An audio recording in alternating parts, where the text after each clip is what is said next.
Hello everyone, welcome back to another episode of r/AITA.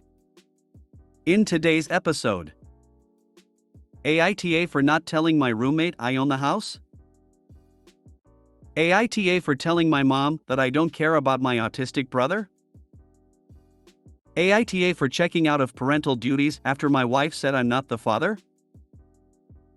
Before we get started, make sure to subscribe so you will never miss a video. So let's get started. AITA for not telling my roommate I own the house? Brief backstory: about a year ago, my last remaining grandparent passed away and my father inherited all assets, including a house. I had been saving for a nice down payment, at least 50%, so I could have a lower mortgage payment each month, thus allowing me to save money for travel. When my father inherited this house, which he had no interest in moving into yet, he offered to sell it to me for slightly below market rate, with the caveat that he and my stepmother could eventually move into the basement apartment. I agreed, because they're both incredible people who are not at all invasive and would give me my privacy if they lived there. So I paid a 60% down payment, financed the rest, and moved in. Present day, about 6 months ago, I started considering renting out the finished basement apartment. It has 2 bedrooms, 1 bathroom, a living room, and a small kitchenette, sink, fridge, microwave, but no oven. A friend of mine said his brother was moving to my city and needed a place. He's a brand new teacher and doesn't make great money, so he needed a place that wasn't expensive. I offered to let him rent my basement for way less than market rate, $650, which would include utilities. He readily accepted and signed a year-long lease. Well, a few days ago he asked if he could start paying the landlord directly instead of giving me rent money each month.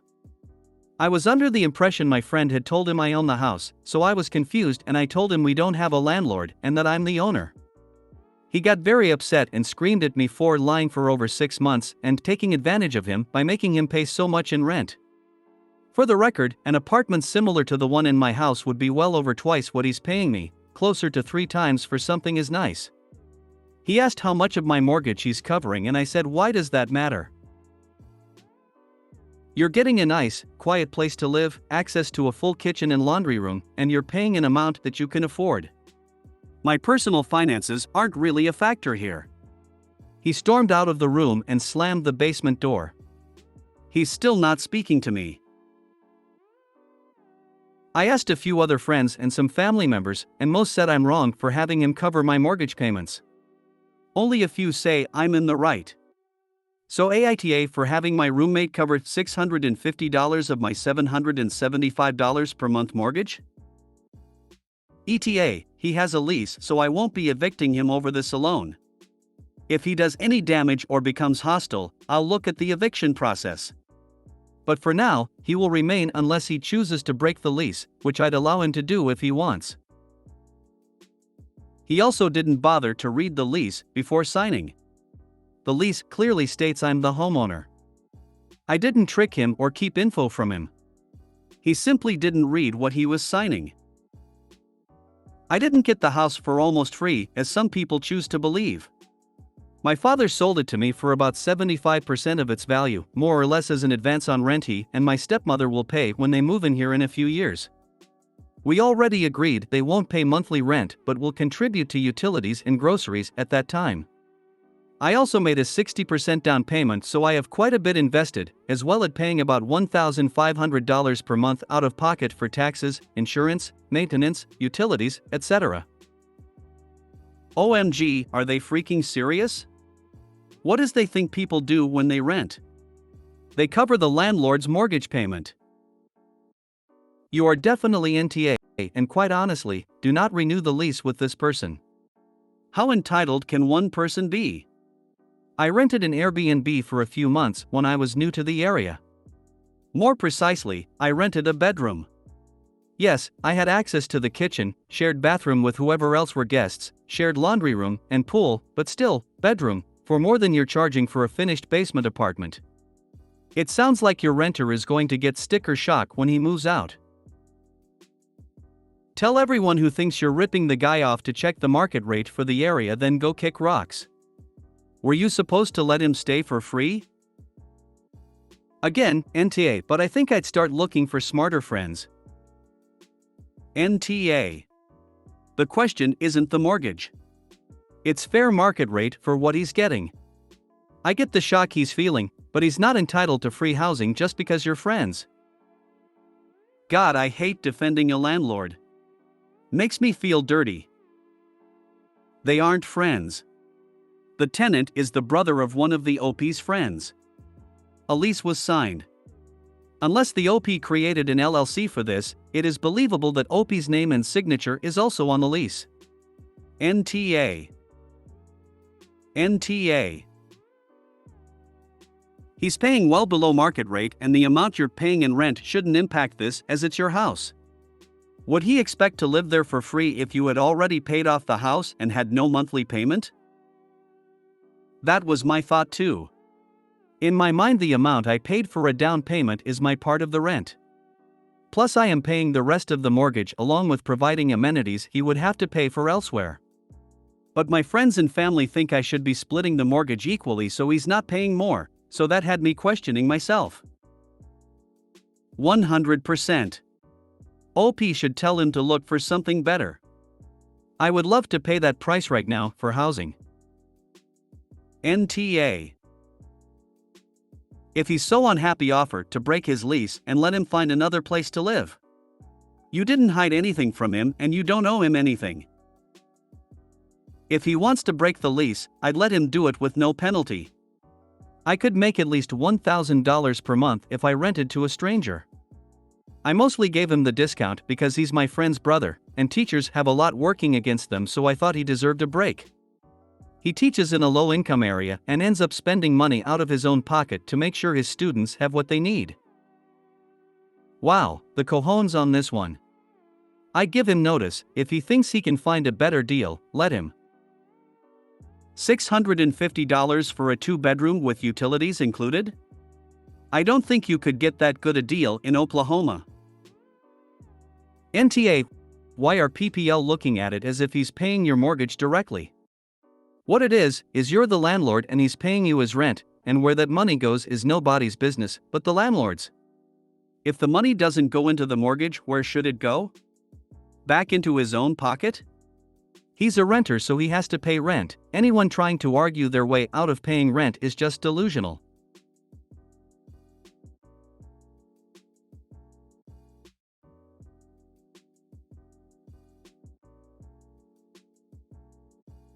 Opie could have inherited the entire house, had no mortgage, and spends the entire $650 a month on champagne and truffles, and none of it would be the renter's business. The rent is what it is. Insane of him, right? Utilities are included. That is a steal. NTA. And why was he wanting to pay the landlord directly? There is something fishy. It might be that he was thinking of trying to kick you out. AITA for telling my mom that I don't care about my autistic brother? My 16F parents didn't have much time for me after my brother, 9M, was born, and it got even worse after he was diagnosed with autism when he was 3. My dad is rarely home and my mom is always busy with my brother, so neither of them have time for me. I've known my best friend Rachel since we were in kindergarten. Her mom is the nicest person I've ever met. Rachel and I played soccer, but my mom was rarely able to take me to practices and games, so Rachel's mom would always take me. I used to be in the school choir and my parents went to like one performance during the 6 years I did it.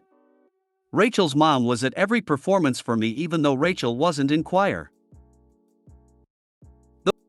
Those are just a few examples, but Rachel's mom has always been there for me when my parents weren't available. My mom never really cares what I'm doing unless she needs me to watch my brother, so I spend a lot of time at Rachel's house. Once I spent a whole weekend there and my mom didn't even call to ask where I am.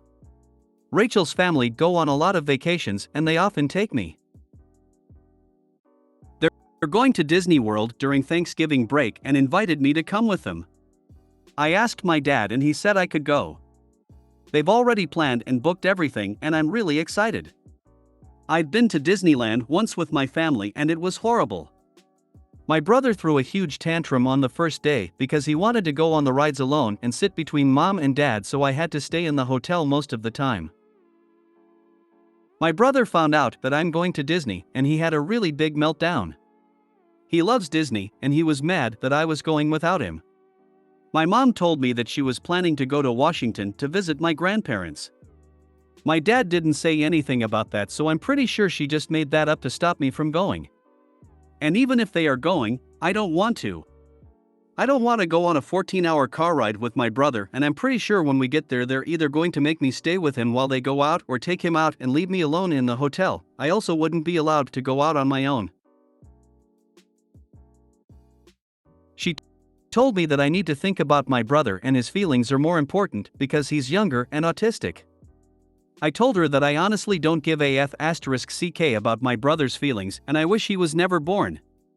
He was there when I said all this and he's been crying and screaming for the last 3 hours and it's giving me a headache. My mom has been trying to calm him down and my dad said that he'll still let me go because he understands I'm frustrated. He also grew up with a neurodivergent siblings, so he knows what it's like. My mom said that I'm a rude, ungrateful brat and I need to be kinder to my brother. AITA? Edit, if this is important, but we live in California and went to Disneyland in Anaheim. I'm going to Disney World in Orlando with Rachel's family. I think my brother does somewhat understand that Disney World has more fun stuff, which makes him more mad. I didn't tell him anything and I'm pretty sure my dad didn't either, so either he overheard us talking or my mom told him. Edit 2, I was 11 when the Disneyland incident happened. My brother was mostly non-verbal then, but when we were about to leave the hotel he started screaming and saying no while pointing at me. My parents calmed him down briefly, but when we got on our first ride he started screaming again, so my parents told me to go back to the hotel. I snuck out the second day and went on like 2 rides before I ran into my parents and they told me to back because they didn't want me to be out there alone. Edit 3, I don't blame my brother for what happened at Disneyland. He was 4. I blame my parents for not finding a better way to handle the situation. He was non-verbal at that time, but he can talk now. He isn't high-functioning exactly, but he does understand what's going on around him. He has basic life skills but can't be on his own for very long. NTA. They've left you behind in hotels so they can enjoy vacations? They've gone days without even noticing you weren't home? Go be with your real family OP, because they sure aren't it. I find it so laughable that Opie's mom tells her to be kinder to her brother when she won't even show kindness to her own daughter. NTA. Who cares about a few unkind things you said when they took you to Disney and left you in the hotel because your brother said so? That's pretty wild. You deserve your fun Disney vacation too. And when you graduate from HS/college/whatever, invite Rachel's parents. Her mom sounds like the best. It's worth noting that while the parents are assholes, the brother is also an asshole. He's an absolutely terrible brother, and autism isn't an excuse to be a total shit to your sister. NTA. The reason I'm excusing the devastating comment in front of your brother is because your mom has already prioritized him. This really sucks that a special needs child has hogged all the time, leaving none for you. Luckily, you have your friend and father to make life easier. This situation really highlights the complexity of having an autistic child. Sure, the right thing to do is help them, but is it right to give them 100% of your time and attention? NTA, you are 16 and very frustrated that your brother has taken over your parents' lives, completely leaving you out in the cold. Then when you get a chance to go on vacation with your friend and her family, said brother throws a tantrum and dear old mom wants to take the vacation away from you to keep brother from screaming. Soft YTA for saying what you did in front of your brother, who is another innocent in this whole mess, but you are entitled to be a 16 years old and have some fun on vacation. They're either going to make me stay with him while they go out or take him out and leave me alone in the hotel. I also wouldn't be allowed to go out on my own. And your mom doesn't understand why you don't want to be with them. NTA.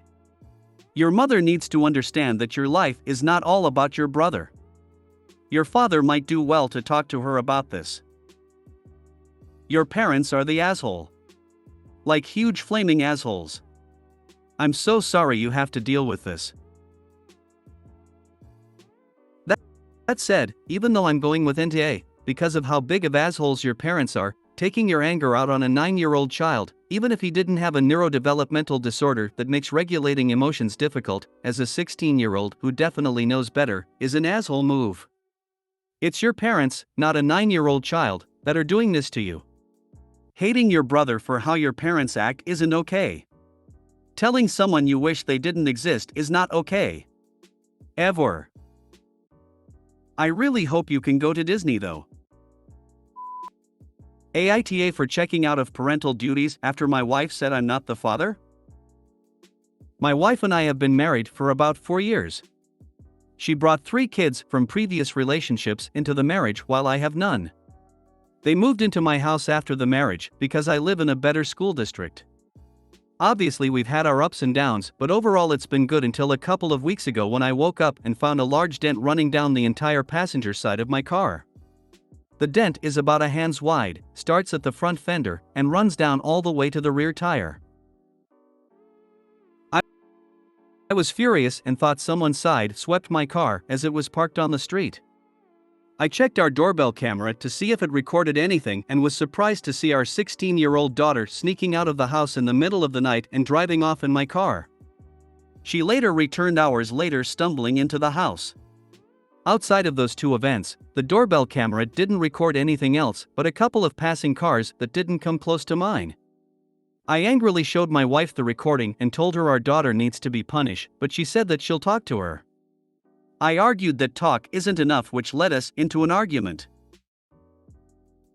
My wife argued that the new family dynamic has been hard on the kids, while I argued that it doesn't excuse the damage done to my car. I wanted her to agree to ground our daughter from social media and make her get a job to pay for the damage. We argued for hours until she said I don't get a say in any punishment because I'm not her father. That ended the argument and I walked off. Since then I've checked out of any parental duties. I've been an adult and still make sure the kids are safe and fed, but I haven't done anything a father would do. They had doctor's appointments last week for their checkups because they play sports in school and I refused to drive them, causing my wife to have to take off work.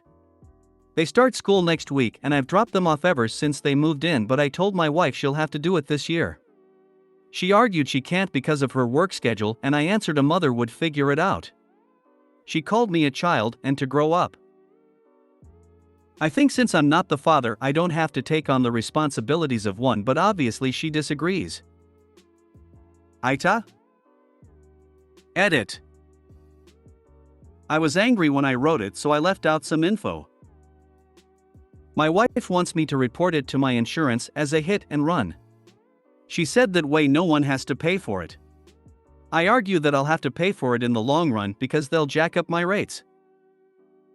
I'm not ignoring the kids and I still talk to them daily. I just don't do or make any parental decisions like I stated above. Also, the other day our son asked me if he should play basketball or football and I told him to go ask his mother. My wife wants me to report it to my insurance as a hit and run. She said that way no one has to pay for it. Insurance fraud is a crime. Don't do it. Also, you had better report the theft of your car and the accident to the police. She obviously hit something with it, and there's a good chance a camera somewhere recorded your car and it can be traced back to you. Then I think you should separate. Her daughter committed at least 3 serious crimes: auto theft, drunk driving, and hit and run. She has put you at risk of being sued and possibly arrested. You can't live in a home where that behavior isn't dealt with. Edited to add judgment, ESH. Wife and daughter are assholes for obvious reasons. You are an asshole for not taking this seriously enough. You're playing petty games about basketball and rides to school when there's a criminal in the house and her mother is enabling her. What else is she up to that you don't know about? NTA, but your wife definitely is. What kind of mother is fine with her 16-year-old daughter stealing a car, driving drunk, and causing some sort of accident? If I did that I wouldn't have a social life until I went off to college. Wife might not think OP is allowed to punish her kids, but she obviously hasn't wrapped her head around the fact that the cops can punish the shit out of her daughter. NTA. Your wife doesn't get to pick and choose when you get to act like a parental authority. She's also wrong about the hit and run scenario. If you get it repaired, you'll have to pay your deductible. And it will jack up your rates. It's interesting that she thinks the way to deal with her daughter's behavior is to commit insurance fraud. But most importantly, this is a hugely significant problem. Her 16-year-old daughter snuck out at night and came home apparently drunk. I'm an insurance adjuster handling serious injury/fatality claims. I've had to speak to the heartbroken parents of dead teenagers a sickening number of times. I've also had to look at scene photos of dead teenagers far too often. If your wife doesn't address this immediately and strongly, she's putting her daughter's life at risk. NTA, op. She later returned hours later stumbling into the house. But we all just gonna ignore the heavy implication here that her mom is refusing to punish her for drunk driving the car home while underage? Kinda weird nobody is touching on that at all that I've seen. NTA. Her daughter is a budding car thief and she is not concerned enough to punish her. The new dynamic is hard? Tell mom and daughter next time you are calling the cops and they can tell them about the new dynamic. A stumbling 16-year-old could have hurt herself and other people quite severely. She may be telling the wrong person to grow up, she needs to look in the mirror. If you made it to the end of the video, thanks for watching. Don't forget to like, subscribe and share, and we will see you in the next video.